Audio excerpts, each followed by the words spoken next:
Good morning, everyone. Are we back and ready to go into part two? Are we all here? I think some people actually left to take a quick break, but I want to make sure that we're all here and ready to go. I see Sabine, so I think we're all back. Okay, guys. Well, a lot of I'm not hearing. Are you guys hearing me? Okay, Yes, loud and clear. perfect. Thank you. As Nisa said, I am Karen Mahey, Senior Communications and Visibility Specialist with the ResinBid program. Nisa did cover quite a lot. I am going to go into a little bit more of the, you know, technical side of things. And in a lot of cases, I know I'm reminding you of stuff you already know already. Just putting some things out there in terms of how we do things and therefore inspiring you along the way.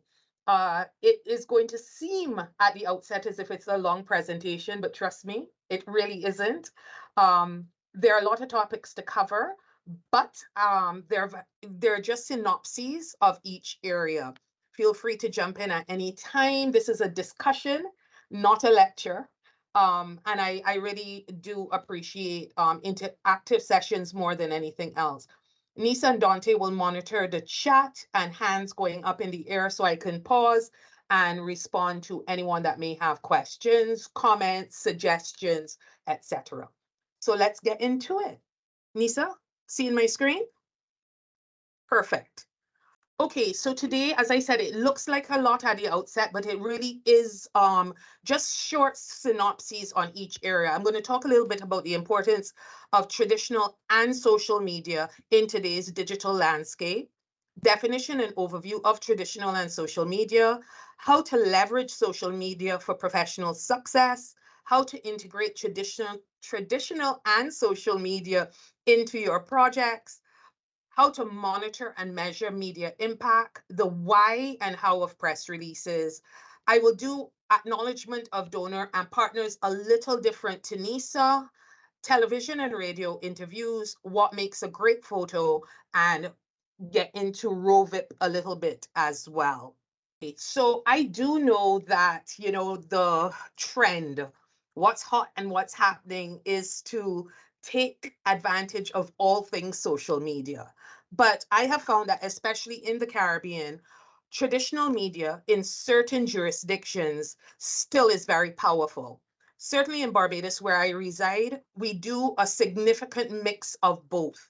My mom, for example, must read a daily newspaper, must watch the news every night. Me, I rely on social media for my news. So there are those audiences that spread across all demographics that you still have to touch on depending on the demographic of your individual projects. So this end, in today's digital landscape, both traditional and social media play crucial roles in communication, information sharing, and influencing public opinion.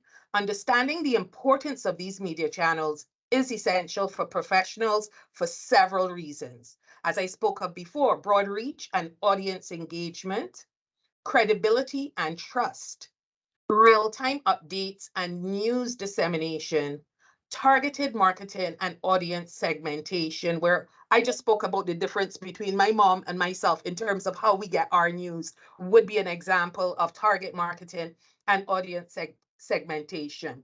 I am not going to go into each of the details because it would really drag this presentation out longer than it needs to be. And I know in each of these areas, I'm speaking to persons who already know, but I will be sharing the presentation with you guys to go into the details that fall underneath.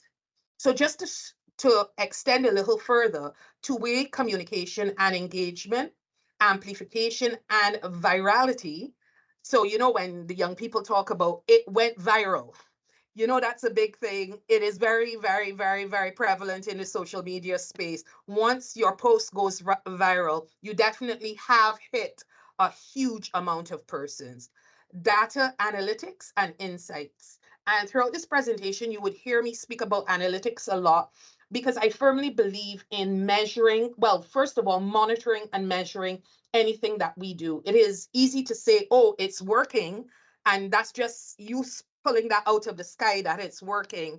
But if you actually go to analyze and measure, you would realize that sometimes it is and sometimes it isn't. And that leads to tweaking your methods and approach in certain areas.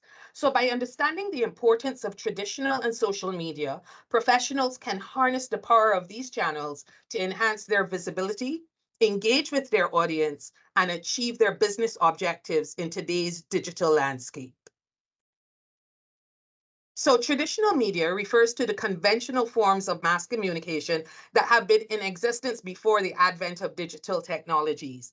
It encompasses various channels and platforms through which information and entertainment are disseminated to a wide audience.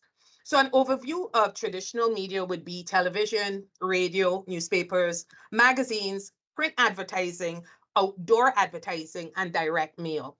Now, I would always use Barbados as an example. We are a fairly sizable and progressive jurisdiction, and we still employ all of these traditional media as well as social media, depending on your product, your service, your initiative, your project. So traditional media still has a wide reach and has been a primary source of information and entertainment for many, many years. While digital media has gained prominence, traditional media still holds relevance, especially for reaching certain and specific demographics, older audiences, and areas with limited internet access. Professionals can leverage traditional media to build credibility, reach a broad audience, and engage with communities through storytelling, interviews, features, and advertising. Social media, on the other hand, refers to digital platforms and online services that facilitate the creation, sharing, and exchange of user-generated content, ideas, information, and interactions within virtual communities.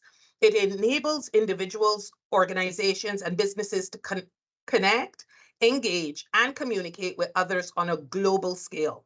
So we're looking at social networking sites like Facebook and Google+, microblogging platforms like Twitter, media sharing networks like Instagram and Snapchat, professional networking platforms like LinkedIn, video sharing platforms like YouTube and Vimeo, blogging platforms like WordPress and Blogger, and discussion forums and communities like Reddit and Quora.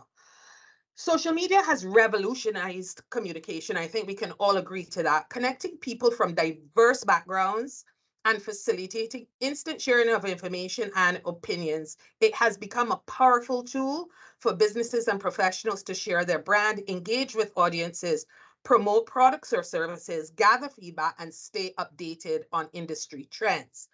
The dynamic nature of social media platforms, with their emphasis on user-generated content and real-time interactions, has transformed the way we in general interact and share content online.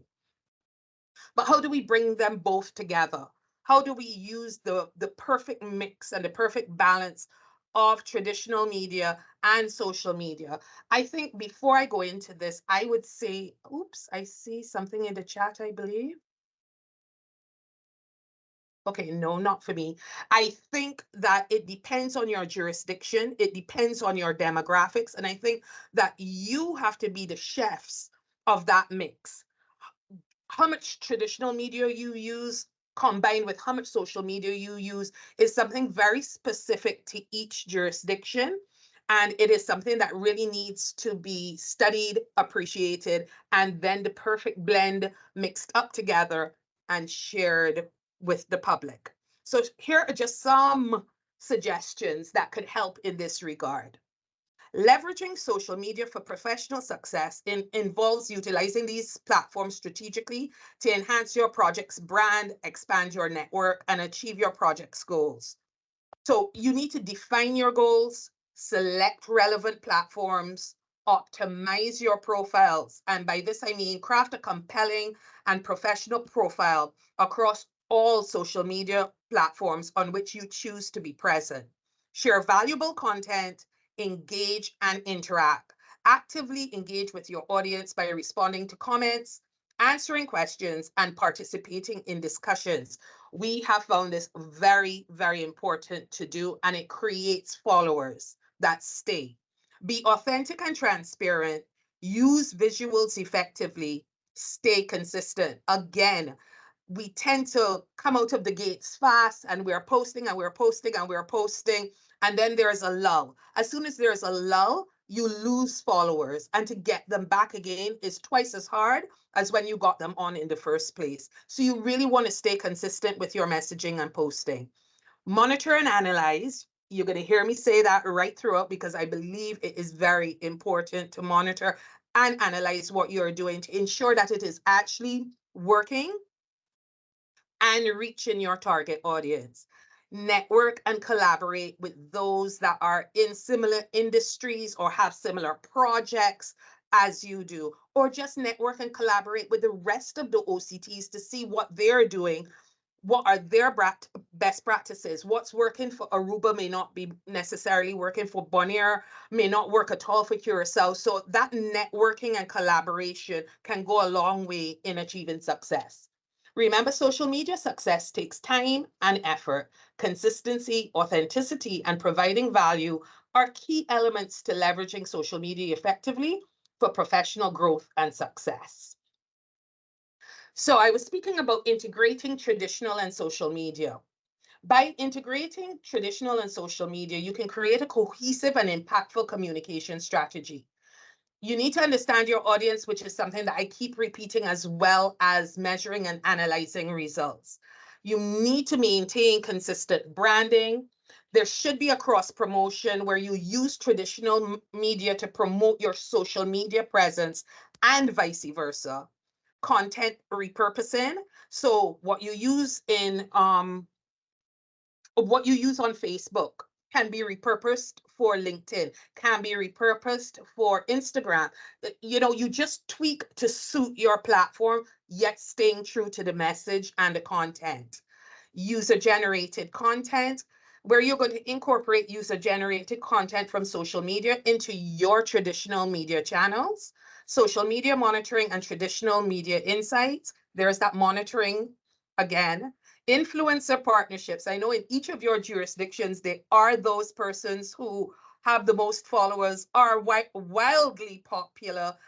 People follow them just because of who they are. Sometimes creating partnerships with these persons can further entrench your message and get it to a wider audience. So it's something to consider. And usually these persons will do this sort of work for very small stipends or just for the additional popularity and followers. Adapt and evolve. Stay updated with emerging trends, technologies, and media consumption patterns. And that is very important where social media is concerned. We can't just hop on each of the platforms and throw a post out there and just leave it and have no clue what happens to it after. And we also need to be very aware of what else is happening in the digital world so that we stay updated with emerging trends, consumption patterns, and technologies. Of course. Karen, sorry to cut you. We have two questions in the chat. Sure.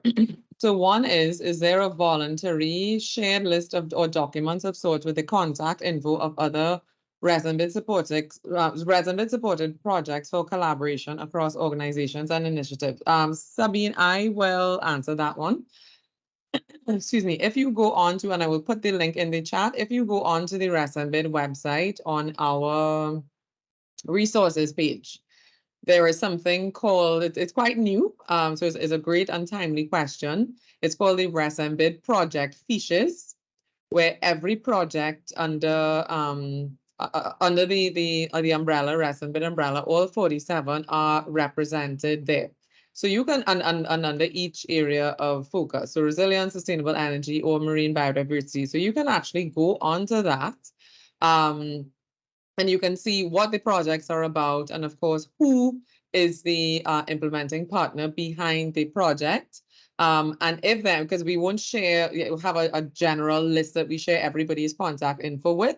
But if you look at that and you do see, okay, hey, this looks like this is a cool project in Curacao or one in Aruba or Bonaire, whatever that you want to be in touch with, then you can reach out to us and ask us for the contact information, or we put you in touch with that person.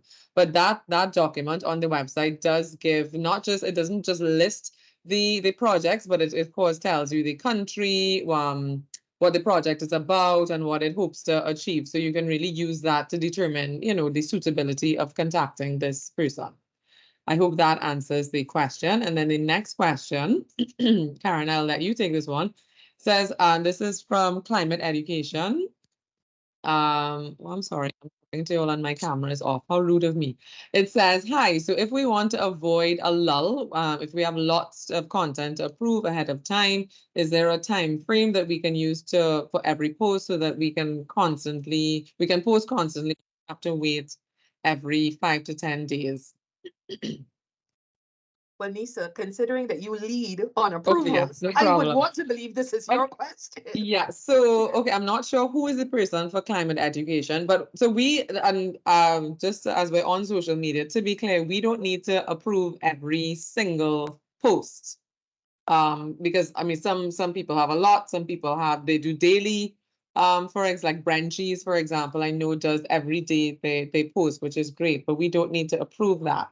But what you can do is if you know, let's say the Red Cross, for example, I believe in Montserrat, they sent us quite a few just to make sure that they had the structure of their graphics correct, to make sure that the logos were correct, and once that is fine, then using that structure, you can go ahead.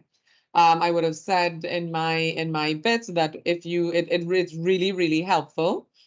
Even though we don't have to approve everything, it is really helpful for us to track and share also, if really important. Once you tag ResMBid, and then depending on the post, and use hashtag ResMBid, so that at any point we can come back and find you. So if you do have a lot, if you could send us an example of, let's say, maybe 3 different kinds of things that you want to post, so that we can give the approval for that. And then, you know, once we've done that and kind of figure out what the standard is, and you can go ahead and post and make sure you tag and hashtag. Thank you, Nisa. Yeah, I wanted to reinforce that during this section actually about tagging ResMBid. You can also tag the European Union and tag Expertise France. That opens up your audience, and it also goes a long way in pleasing the donors. They like to see the projects posting and such like. In addition to which, as Nisa pointed out, we did have Montserrat that supplied us with a whole host of potential posts, and as did Cayman Islands, for example. And one thing you can do is also create a calendar for perhaps a week, 2 weeks, whatever works for you. We take a look at that, and once we are fine, as Nisa said, with the general structure and information and your intention, then we do not certainly need to see every single social media post, or we will never get anything done if everyone is posting daily as well as we are posting daily and such like. So there's that. Can I move on, or are there any? Okay, I just see one more question. Once you tag them, will it be shared? Yeah, sure. Once we receive the tag, where we are happy to share. Again, please bear with us. It really is just Karen and I, but we are bringing on someone at the beginning of July, and her primary role is going to be social media. So there'll be a lot more activity on our end. And that, of course, includes sharing. So I just want to make one more point on that. As you all know, we were supposed to have this session, I think 2 months ago, but actually the EU changed some of the rules, so we had to stop, pump the brakes, because we wanted to make sure that we share the accurate information with you guys. That being said, I know a lot of people have produced a lot of things, press releases, and especially on social media, and would not have had the opportunity to hear this. So that being said, please, if you can, it would be really helpful if you are able to retroactively tag us. Just go back into your Facebook, Instagram, whatever, hit the edit button and just add the Resembid tag and hashtag, so that when this person does come on in July, she's really able to get a clearer sense of just, just how much the projects have been active, which of course we'd be happy to share with the EU as well, and with the European Union, because of course this is really important, not just to them, but to us. And again, it would also really help us to see, who are the shining stars and those who may need some help, and we're happy to intervene at that point, but we can only do it if you, make that really available to us. And one of those ways is going back and retroactively tagging and using the Resembid hashtag, which I'm going to put in the chat right now. So Karen, back over to you. Thank you. I wanted to add to that once you at Resembid or at the European Union, we will be immediately, the post will be immediately shared on our various platforms once you at us. I think what I will do is also share with you the hashtags and the actual names, so that you can at us, at them, and we can all be sharing between each other. So to close off the section, by integrating traditional and social media, you can reach a much wider audience, reinforce your messaging, and create a unified brand experience. Again, remember to continuously evaluate and refine your approach based on audience feedback and evolving media trends. So I keep saying it, but I'm not going to dwell. It is just really critical that you monitor and measure. So monitoring and measuring media impact is essential to evaluate the effectiveness of your media campaigns, assess audience engagement, and make informed decisions for future strategies. By effectively monitoring and measuring media impact, you can gain valuable insights into the effectiveness of your media efforts, identify areas for improvement, and refine your strategies to achieve better results in reaching and engaging with your target audiences. Okay, just checking in. We good to go? Yes. All right. So Nisa would have gotten into the press release, topic already. Okay, Stefan. Sure. Yeah, sorry. I wanted to say something again on the social media parts that we just went through. Thank you so much for all the tips, first of all. What I'm missing, though, as a sort of a hybrid between traditional media and social media, is a newsletter, an email newsletter, which we at the Queen Concatcher Curacao have started. And the nice thing about a newsletter is, I also work in marketing, is you get very genuine engagement with your audience. So people are very well, if they subscribe, they're very willing to also engage with stuff you share in that newsletter. So that's just a general tip I also want to give the rest of the audience.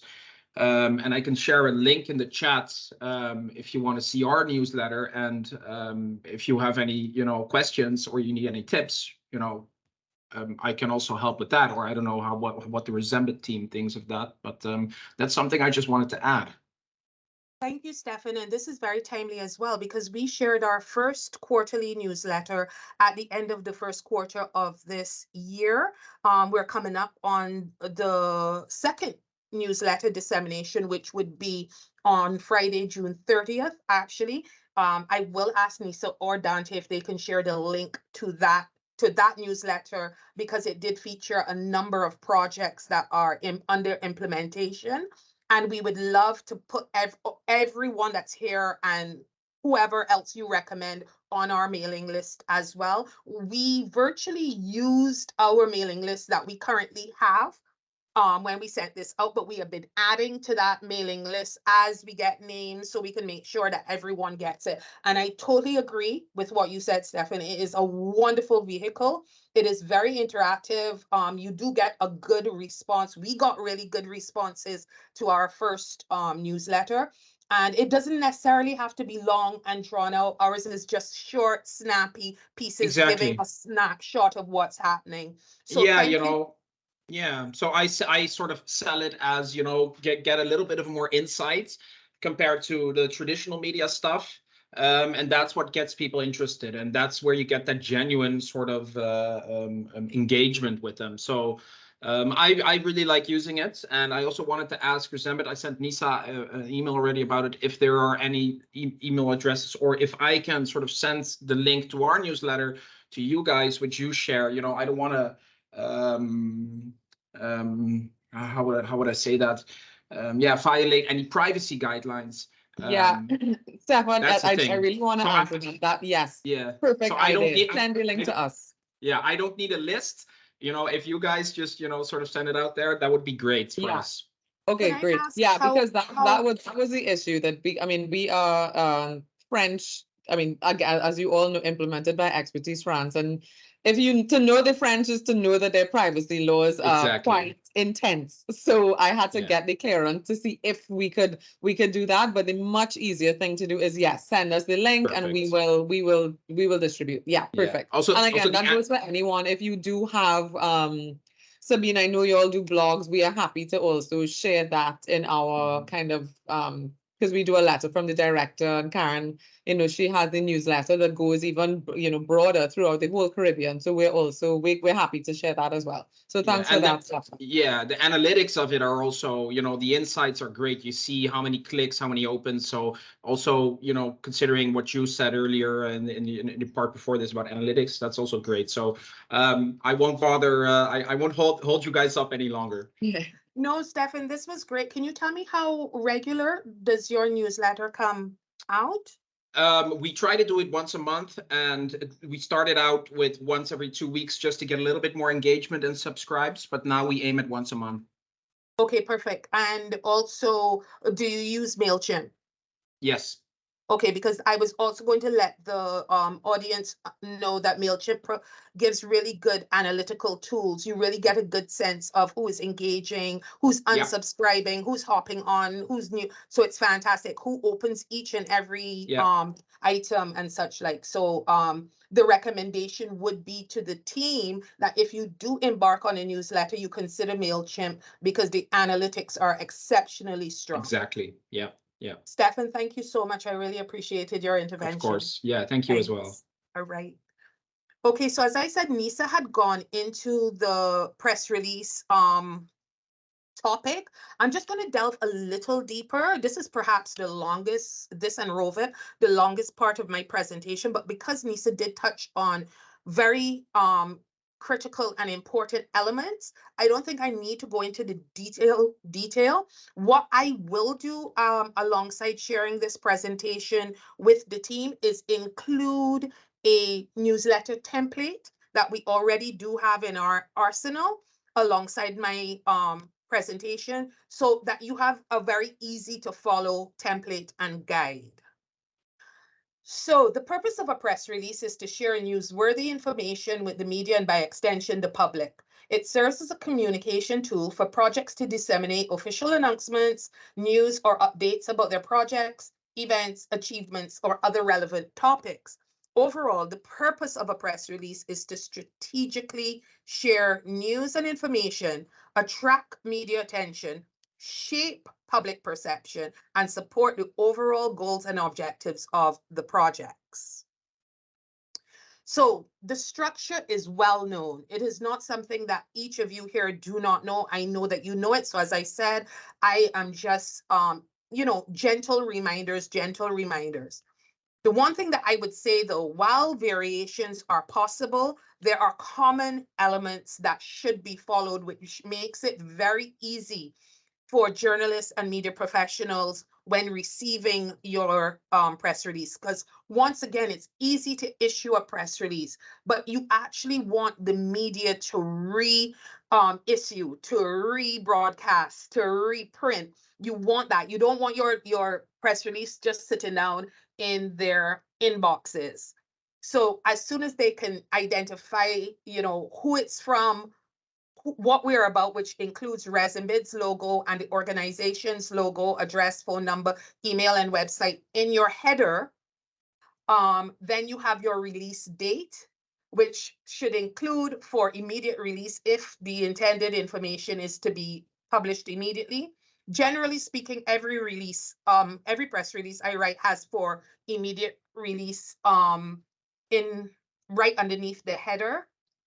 And then you want a concise and attention-grabbing headline that summarizes the main news or announcement. It should be compelling and pique the interest of your reader. But the first reader is going to be that journalist or media professional. And in order for them to take your press release seriously and do the necessary, that headline is key and critical to attracting their attention. The dateline, which consists of the capital city and country. So you would have your date, and then you would have Bridgetown, Barbados, and the date of the press release. The opening paragraph, which should provide a brief overview of the news or announcement. It should answer the key questions: who, what, when, why, and how. And this section should capture the readers' in attention and encourage them to continue reading. This is where you would want to include the project value and you know, exactly what the project is doing and what the key details are. The body of the press release expands on the information provided in the lead paragraph. It should provide more details, quotes, statistics, and any supporting information to strengthen the news or announcement. Each paragraph should focus on a specific aspect and flow logically. Karen, if you don't mind, I just want to share my screen really quickly just to show these things in motion. Sure.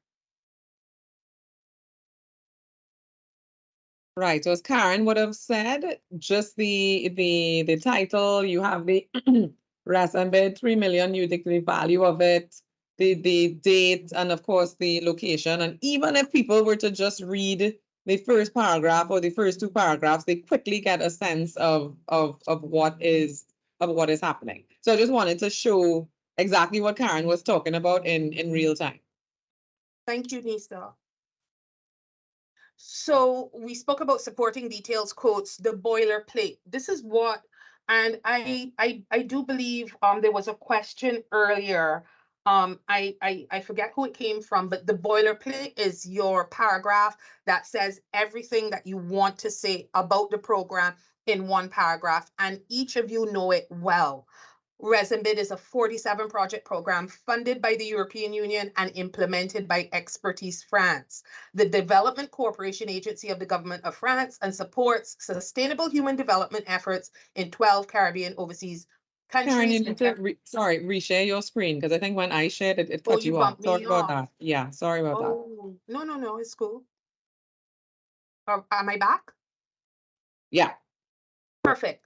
And we know who the 12 OCTs are. So Nisa and I go back and forth on this, and I am not even afraid to put it in this forum. The boilerplate is typically placed at the end of the press release and remains consistent across different releases. That is the truth. However, as Nisa pointed out in the press release that she actually showed, you would see that Nisa had started putting the boilerplate in the second or third paragraphs of the press release, with the intention that if you do not read beyond the second or third paragraph, you get in one paragraph who ResMBid is, where it's at, who it's supported by, who it's implemented by, and where the projects are located. We go back and forth on this. I still believe a boilerplate needs to be at the foot of a press release. I really do believe that we should be focusing on the important salient points about about the project in the first three paragraphs, and that is enough to keep the attention of the reader, because each of the projects are doing exceptionally. Each of the projects that are under implementation are doing exceptionally well. So contact information, you want to reiterate the contact information provided in the header at the end as well. So you're going to include a designated media contact person's name. So within your project, who is the person that should the media require more information? Who should they reach out to with a contact number and an email address? And this section should also indicate that journalists can feel free to reach out for further information and or interviews. Indicate the end of the press release with a series of 3 hashtags, or the traditional press release notation of -30-, which says to a journalist immediately, it's the end of the press release. So just to note, the press release should be concise, typically not exceeding 2 pages. Some of you get carried away because you're very excited about your project and give us 3 to 4 pages. We want to stay away from that because journalists are not going to read beyond usually a page and a half, but we can stretch it to 2 pages. Use clear and concise language, avoid jargon at all times or technical terms whenever possible. You want to make this very easily digestible information for the journalist and by extension for the general public, because the one thing that an editor of a newspaper, radio station, whomsoever may be, you don't want to place the burden of editing on them to make your technical jargon easy for their audience to understand and grasp.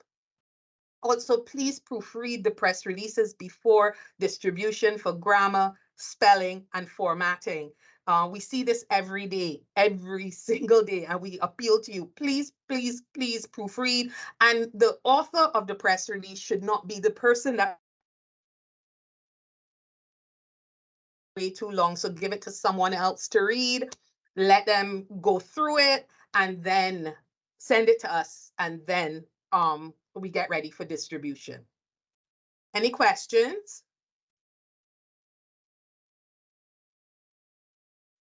Okay, perfect. So NISA did touch on this as well, acknowledgement of donors and partners, and NISA actually did dig deep into this. So essentially, I have just, once again, this is the paragraph at the top, the boilerplate, and this is how, the main area where you acknowledge the donors and keep it consistent. And of course, the big red arrow points to the band, the donor band at the bottom. And NISA went into details about this. This is very critical. So you can either use the ResinBid logo on its own at the top of whatever document, video, whatever, but the band at the bottom, that is acceptable. Or you can use the ResinBid logo with the logos attached at the bottom, as is on the far right of the presentation. And that is also totally acceptable. We do recognize, however, that the secondary proposition, which is the ResinBid logo with the donor logos, does take up quite a bit of real estate in collateral, in communications collateral. So breaking it up with the ResinBid logo at the top and the donor band at the bottom is actually an ideal and very acceptable route to go. Okay, so we move on to television and radio interviews and staying on message. So this is a very interesting area, and we want you to be doing more and more of these in your individual countries, but staying on message is key. And also how you get past a journalist digging into areas that they should not be digging into with you. But most journalists will take the opportunity while they're interviewing you to ask other questions that do not pertain to what the interview is about. So I'm just going to quickly walk you through the key points on staying on message during interviews. It's crucial to ensure effective communication and convey your intended key points. Remember, staying on message doesn't mean disregarding the interviewer's questions or sounding overly scripted. It's about strategically delivering your key messages while maintaining a natural and engaging conversation. Practice, preparation, and adaptability are key to effectively staying on message during interviews. So I wanted to share some key strategies with you to help. Prepare and rehearse. And again, when I say rehearse, just know what you have. Don't commit it to memory. Just have an idea of what you want to say next, point after point after point. So you're not fumbling, you're not mumbling. Know your audience. Always know your audience. Always, always know your audience. Stay focused. During the interview, actively listen to the interviewer's questions and focus on staying on the message. Use bridging techniques. And this takes me right back to what I said at the start of this section. Bridging techniques can help you smooth transition back to your key messages when faced with unrelated or challenging questions. And these do come. So these techniques include phrases such as, that's an interesting point, but let me highlight, and you go back to your message. Or, I understand your concern. However, and go back to your message. And what's important to note is, and you go back to your message. Always take it back to your message. Do not let a journalist take you off of staying on message. That's their job. Your job is to stay on message. So repetition with variation. Another key to reinforcing your key messages is to vary your wording and delivery to keep the information fresh and engaging. Be succinct in everything. Keep your responses concise and focused. Droning on, going way over, and where you can see the person's eyes actually glazing over. That's not what you want for your project or for yourself. So keep it concise, keep it focused. Bridge your messages. Again, I speak about bridging. Look for opportunities to naturally bridge to your key messages during the interview. And use song bites. Craft memorable song bites or quotable statements that capture the essence of your key messages. And this goes back to preparing and rehearsing so that you have in your head exactly what you know you want to say, and also what you know are key points for the journalist, what you would like to hear out there about your project. Those are your memorable song bites. Stay calm and composed, always. Never let them see you sweat. And practice active listening. Actively listen to the interviewer's questions and cues.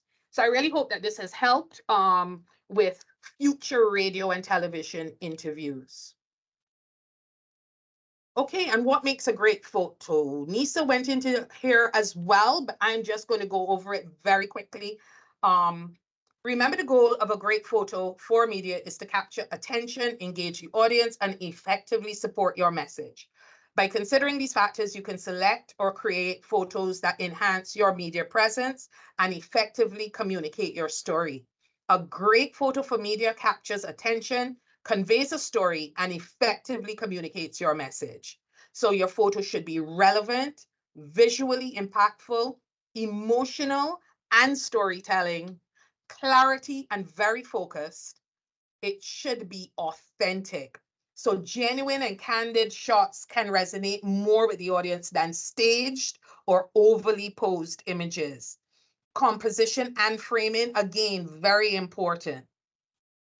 Now, diversity and inclusivity, this is very important, especially across the OCTs where we have different cultures, different races, a myriad of different, elements that make up this wonderfully complex region of the OCTs. So you want to represent diversity and inclusivity in your photos to ensure broad appeal and reflect the reality of your audience in each of your jurisdictions.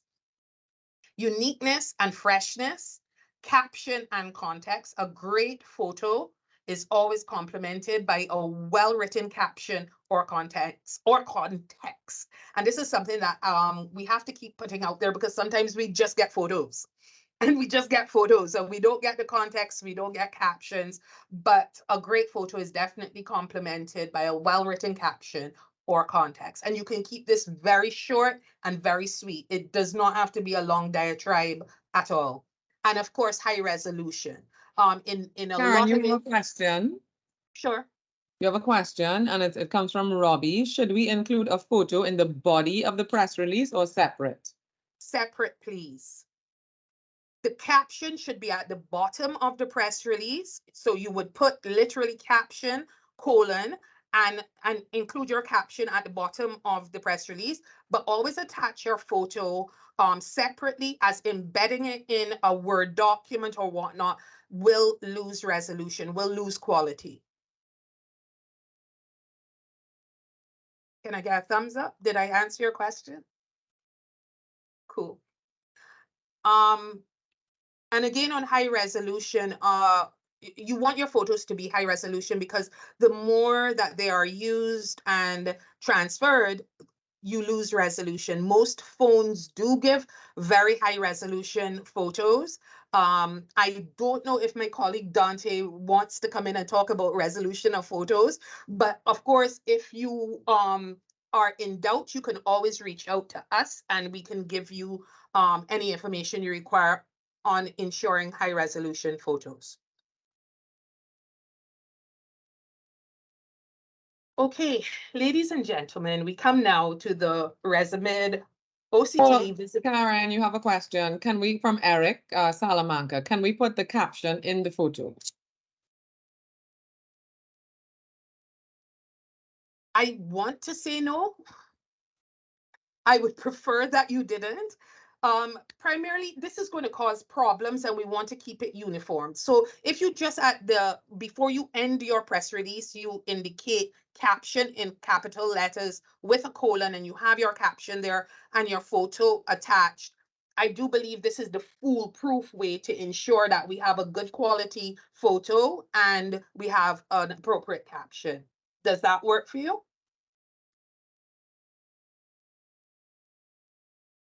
Yes, thank you. You're welcome. Thank you.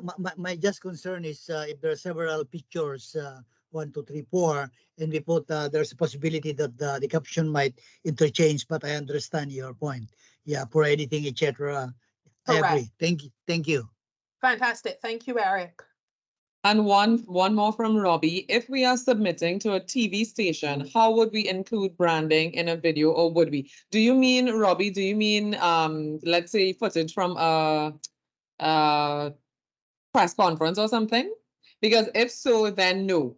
That is just kind of a real-time activity. But the branding, it's if you do video production about a press conference or about the activity and you actually edit and put a video together, then is when you would include the branding. So, and more to that point about let's say you are just sending video coverage of a press release, this, because it will not be branded, this is why it is important to have branded signage, so that when you do send it to a press release, whether it is the backdrop of the speakers who are at the head table, a pull-up banner, we have gotten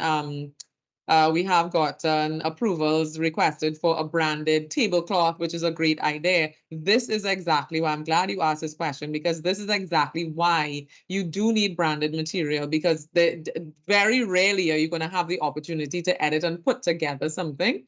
So as soon as TV station or whoever captures it, they should immediately be able to see with your branding what is it that they're capturing and who is hosting and who is responsible, whether it's Resambid, European Union, all the people at the bottom of the strip. So great question. Thanks. Yeah, I just wanted to reinforce what Nisa said. So where there is an actual video that you're going to put together, you will put the Resambid with donors logos at the top and at the bottom of that video because it's a production. But if, as Nisa just clearly outlined, if you are having a press conference, a presentation, a ceremony, an event, that you have a banner that includes Resambid and its donors branding on it, so that when media and assigned photographers, etc., are taking photos, that the branding becomes part of the photo. It actually becomes a part of the photo, and therein lies the branding. So yes. Eric? I have a very short question about the banner, and if we want to put the Turks and Caicos flag and the Resambid banner or whatever you call that, where will the Resambid stay, left or right? No, I think the question is, where does your government want their flag first and foremost? And then we go on the opposite side. The government speaks to that first and foremost, not us. So if the government wants the right, we go left. If the government wants the left, we go right. Thank you. Thank you. You're welcome, Eric. You're muted. That's a really important point. Remember that we, for all intents and purposes, Resambid, the EU, we are guests in these countries. So if there, and I know there are some government-led projects, so do remember that you will take priority. So as Karen said, it is whatever the government requests, whether it is left or right, it'll generally be on the left, Resambid on the right. But again, that is their call. You follow their instruction, and then thereafter you follow our guidelines. But when it comes to government communications, that will always take precedence over even the EU. Again, we are guests and we thank you for welcoming us into your home, but that the government of whatever country will always take priority. Thank you, Nisa.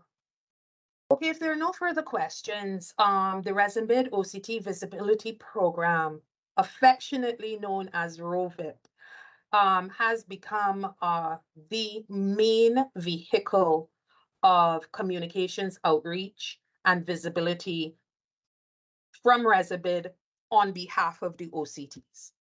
So this is going to be, the ROVIP acronym is something you are going to be hearing very much frequently, repeatedly coming up. I just wanted everyone to get an idea of what this is, because this involves each and every jurisdiction and each and every project. There have been some questions recently about the line item that you see on your budgetary sheet as far as ROVIP is concerned. So I'm going to just let you know a little bit of that. But so I'm going to, this is just a general overview. We are currently in communications and visibility at ResinBid. We're working on a fact sheet for ROVIP that will have all of the salient points and important points documented on one sheet so that you could quickly refer to it. But I am taking this opportunity to do a brief overview to give you a good idea of what ROVIP is all about. Okay, so ROVIP is managed directly by ResinBid, and it is financed by a visibility budget line in project budgets with the focus of conveying the human interest element of every single project. So when you see that budget line, a lot of people keep saying, well, can we use it? Can we use it to do our videos? No, you cannot use it to do your videos. We are actually doing an entire series of videos on each and every project. Now, a project may do one video or several videos may come out of one project. We are going to be meeting with every project and talking to every project in great detail about the achievements and the impact the project has had on its country and its people, hence the human interest element of every project. And from there, with you and with planning with you, we're going to determine what is the storyline that we're going to do each of these ROVIP videos pertaining to your project.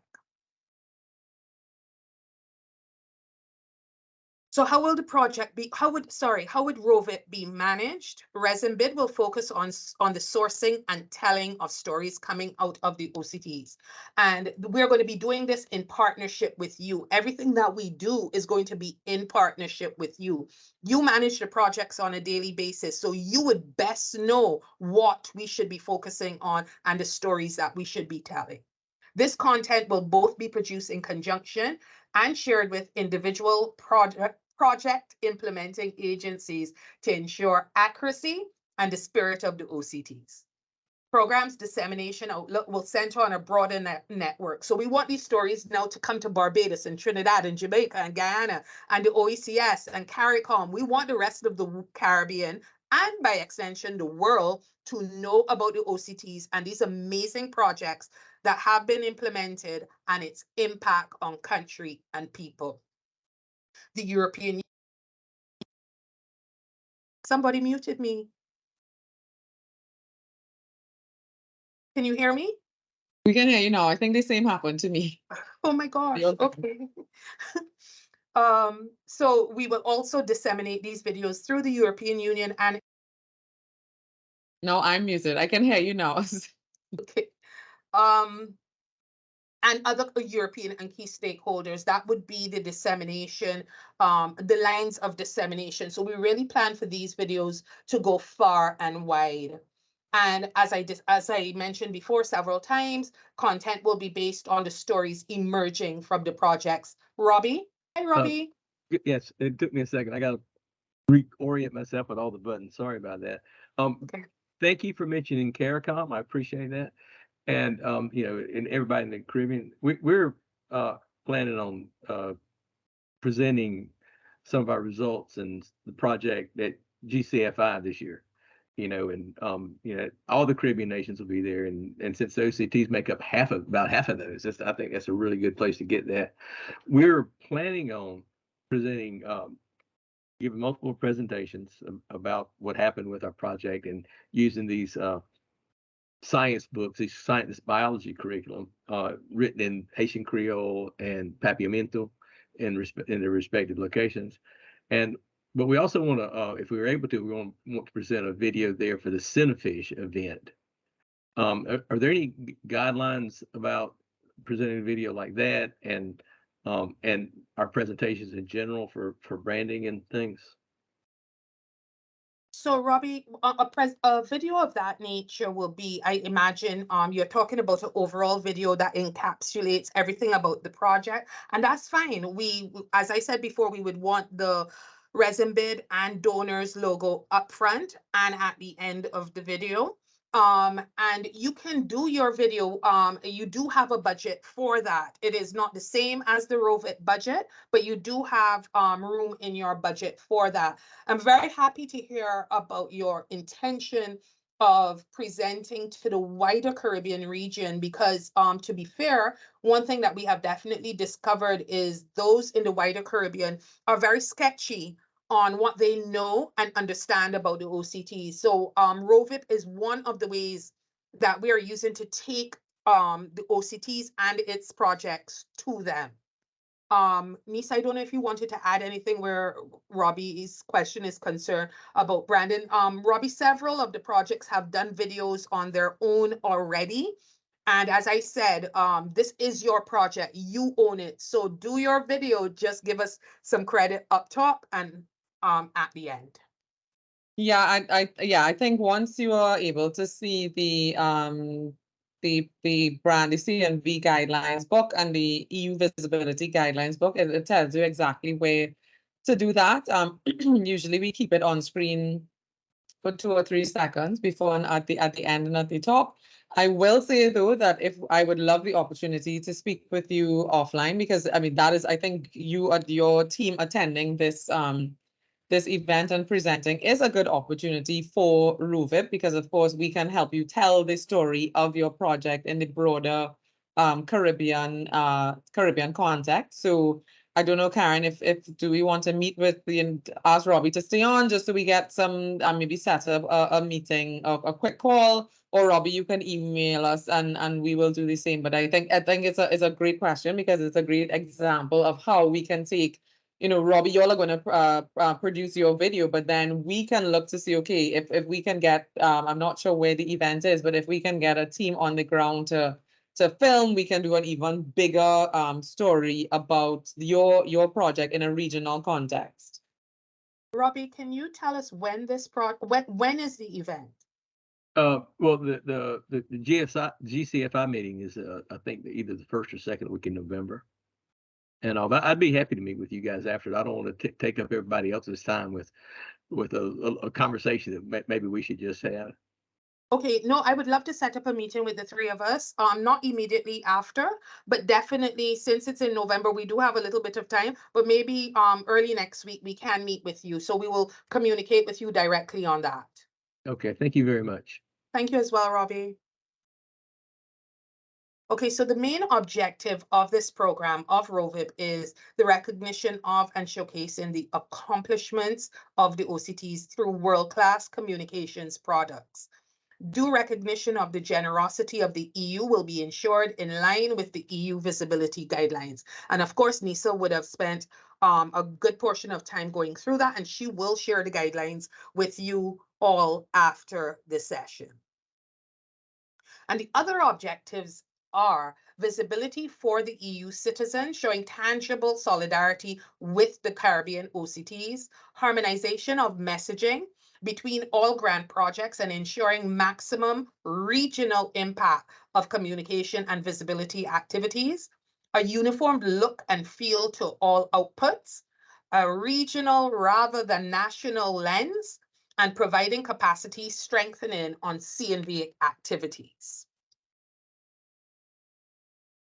So We have developed a brand persona, a brand tone, and a brand look and feel for Rovip.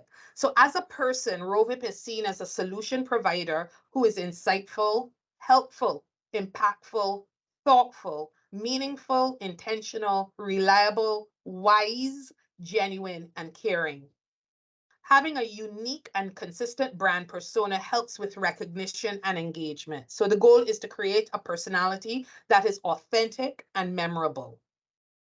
The Rovip voice is neutral, and we always place great emphasis on the voice of the brand being very neutral. There are very many accents across the 12 OCTs, and therefore we want to use a voice that is very neutral, and does not lean particularly to any one jurisdiction or the other. The voice must also be informative, sincere, compassionate, enthusiastic, welcoming, clear, concise, convincing, conversational, and confident. This tone will enhance the consumer experience and drive the culture, community, and conversation. It will also encourage interaction. So how does the Rovip brand look and feel? Rovip is organic, innovative, exciting, bold, passionate, dynamic, adaptable, ambitious, emotional, and brave. The Rovip must exemplify the persona, tone, look, and feel in its approach to every story told. And why Rovip? Well, if all these stories are about impacting the lives of others, Rovip must win trust and engage the emotional core of our audiences. When we watch or read a story, we walk in the hero's shoes. We see life through his eyes. That creates empathy. That draws us deeper into the narrative. For a while, we own her story or his story, and that is powerful. The main goal is to get our audience to own our stories. In order to understand why storytelling is so persuasive, we also need to understand the classic story arc that has been central to storytelling for time immemorial. Every compelling narrative has a basic structure that will quickly captivate the audience so that they can't wait to find out what happens next. So in comms, we created what is the Rovip storytelling arc. The heroes are the beneficiaries. That is all of you. Those are your projects. You are the number one hero. The country, its communities, and its people. The challenge. This is one part of the story that we have to tell up front and center. Why this project? Why did we choose this project? What is the reason behind this project? What is the question this project is answering? What is the challenge that this project is solving? The solution, the intended impact of the project. The process, that's where ResinBid comes in and works with you and guides the solution to the challenge. The plan, ResinBid provides the tools and ability to address the challenges. The change, how has or will the solution change or changed thinking and doing in each of your countries? The success, ResinBid is the change agent and EU is the caring donor that helped the heroes, yourselves, achieve success. And an enhanced and improved country and people is the final impact and the resolution to the challenge. Ladies and gentlemen, that is it from me. I thank you for your attention. I thank you for staying put. I see we have not lost anyone. I kept looking at that to see if anyone was going to walk out during my presentation. I appreciate the questions. I appreciate your attention. I appreciate your involvement. Nisa and I stand ready to answer any questions and to provide any guidance and support going forward. And yes, I'm here to answer questions. Adeline, I think your hand went up first. Hold on, sorry. We had a question from Manfred. How can we use or add to the toolkit? What is typical content? Manfred, I'm not sure I understand the question. Which toolkit and what content are you speaking about? To clarify, thank you, Naisha. To clarify that a little bit, what I see in the papers of Resambit, you refer to a toolkit. There's also budget related to that. That would be something related to best practices or things that we create and would be good for sharing with other projects or with the wider world. And I think that's also part of communication, and I'm missing it so far in your communication from Resambit.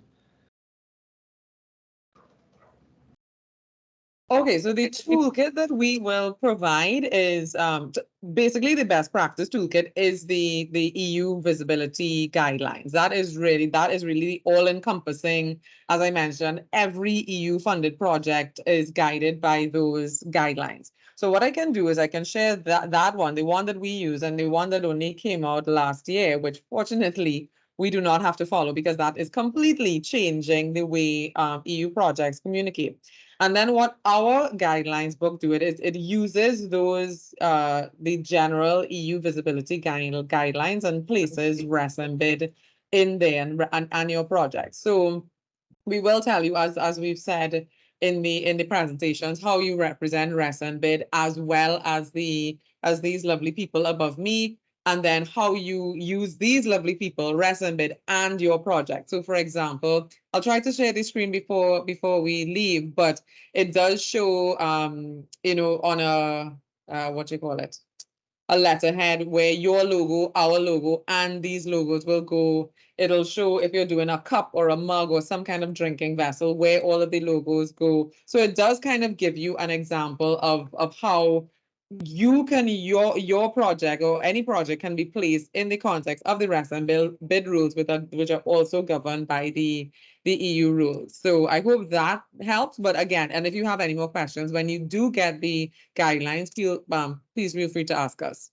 Mm-hmm. I do believe as well, Lisa, that each of the projects did receive the Resambid communication and visibility guidelines, correct? Yes, but again, we did, based on things that we've seen, it does seem as though some people may not have gotten it at some point. So we're just going to send it all to everybody once again, including, as I would have said, all the logos, different kinds of logos, and anything that we would have shared in this presentation. Okay, Edeline's hand was up, but I think it's now down. Edeline, do you have a question? I see Sue in does.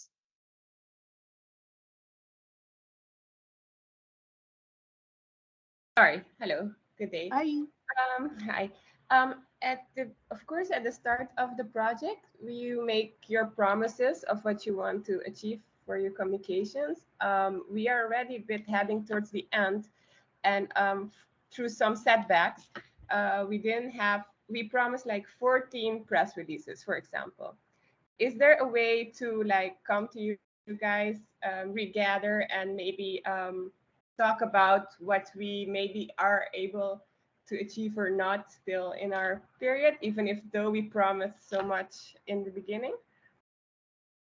Yes.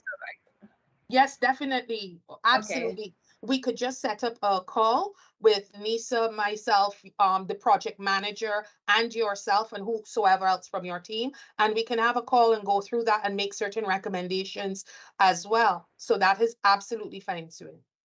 Okay. Yeah, I just want to add to that point, and great question. And you know, to everybody who's on the call, we know that I mean you have the uphill task of executing your project, keeping the donor happy, doing the meal reports, hopefully sticking to the CNV plan, and we know things change. So if there is an incident, as you said, you know, you promised 14, but you realize, oh my gosh, you know, in the thick of things and actually doing the project, it's not feasible. That's fine, but just let us know so that we can work with you maybe to do 7, but 7 really impactful press releases versus 14 to just, you know, check a box. So do feel free. This is what Karen and I are here for. I hope you realize that we are quite pleasant people. We help when we can, and we really, because we really do, you know, take these projects and project communications really seriously and dear to our hearts. So please, if you come across any issues, if you're not sure, you know, you've gone through the structure of the press release, but still not sure how to do it, that really is what we are here for, and we are also here to adapt to, you know, to the reality of you actually implementing the project. So great question.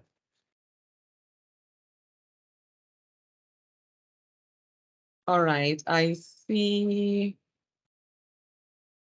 Suyin and Francisco.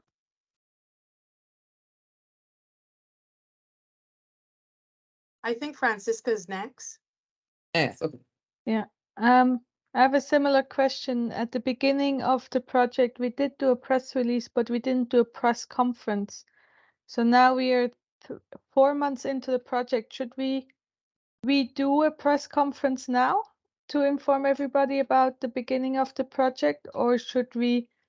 Is it enough that we did a press release? Okay, first question is, when does your project end? In April next year. Okay, so then you have more than enough time to do something now. So it's not necessarily going to be, it can be the project launch, but then you say we started this a couple months ago and here are some results, or this is what we are, this is what we're doing, and we're going to finish in, next year. But these are the things that we hope to achieve. There's absolutely nothing wrong with that. You have more than enough time to do some sort of press conference now, yes. Also remember, everyone, I hope you're all fired up to get ready to do all things communications, but do remember, particularly across the world really, and especially in the Caribbean, people do take their holidays quite seriously. July and August holidays. So just remember that in your communication and events, you don't want to have this amazing content and people are just not around to either view it or attend press conferences, for example. So just bear that in mind. And of course, again, with events, bear in mind upcoming rainy season, hurricane season, etc. If you are planning an event in September, October, make sure it is indoor. And it does have provisions for rain. If it is outdoor, have a plan B, that kind of thing, just to be, very conscious of the region that we're in.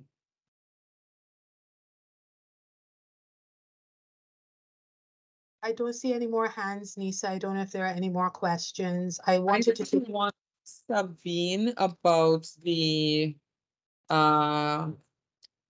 EU Commission style guide for press. I have to admit, I have not actually read that, but we have, I mean, Karen is a seasoned communications professional, particularly with a specialty in media relations, and we've edited and rewritten and approved many press releases. So I think the style that we've had is fine, as well as what Karen would have discussed. It's also very much a style for the Caribbean. But I will go through this, Sabine, and just I can get back to you bilaterally to respond to that. But just off the top, I think what we are doing is fine, and certainly what Karen went through. And when I shared the screen, I kind of showed the structure of what she's talking about. I think that's fine. I wanted to just acknowledge the presence of Latoya Smith, who is our program manager for sustainable energy, who's also a part of the calls. I just wanted to acknowledge Latoya's presence here today. Hi, Latoya. Thank you for joining. I don't know if there are any more questions. Lisa, over to you, though. This is not, I don't know why I took over your session, but I'm done. Over to you. This was yours, part of the part two. Okay, so I think we have answered all of the questions. Yes, Eric, of course, we will share the not just the recording, the slides, the EU visibility guidelines, the RESMBID guidelines, the logos. There's something else that I said we would share. It's somewhere in the chat. I will put the boilerplate again, the template for the newsletter. So there are a lot of things that are going to happen in the normally we just send a thank you and a recording, but in this case we really do have quite a bit of assets to share with you. So we will do that, allow us to put that together by the end of the week, and we will share. Please do feel free to share with your entire project team. I think it's always good to have several pairs of eyes on your communications and visibility material, because you can get quite tired of seeing it. So some extra eyes are always good. That being said, just one more thing. Do feel free to give us any feedback if this is a workshop that you want to have more of, if there's anything in particular that you want to cover, if you want to do, for example, a social media session, a traditional media session, another branding session. I mean, all of our contact information is in the presentation, which you will get. If you want to do the bilaterals, I see Atoya's hand up. If you want to have bilaterals about your project, about things to be approved, and the example of relook now that we're in the project, taking another look at your communications and visibility plan, we are happy to do so. So just reach out to Karen and I. We truly are here to help because your success is our success. So I'll take one more question from Atoya.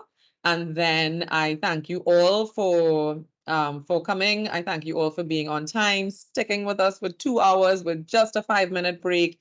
You all have really been good. Thank you for the participation. And I really, really hope this helps. And again, we look forward to communicating with each and every one of you with your questions, comments, concerns. And of course, again, congratulations. You've made it thus far. Well done. Well done. Atoya? Yes, hi team again. I'm so sorry for my late hand up. But my question goes towards the budget, as we would have prescribed specific things towards the budget. And I'm just thinking, as I mentioned earlier, we are planning to make a few changes with the way how we deliver our communications and visibility plan. And of course, with your approval. So what I'm trying to figure out right now is, what we would have had for a budget, can we move about monies however we feel like within the heading? And even if we have to remove something and replace it with something else, I'm just trying to figure out how lenient is Resembid on us moving along things. Okay, great question. And we actually dealt with a similar question maybe a week and a half ago. So first thing to remember, there is no more. So once you're moving around money, once the figure does not change, fine. That being said, you do have to come to us as well as your program manager for approval, because again, we have to know what's happening, and two, it has to make sense, and we have to agree that it makes sense. It is not a problem.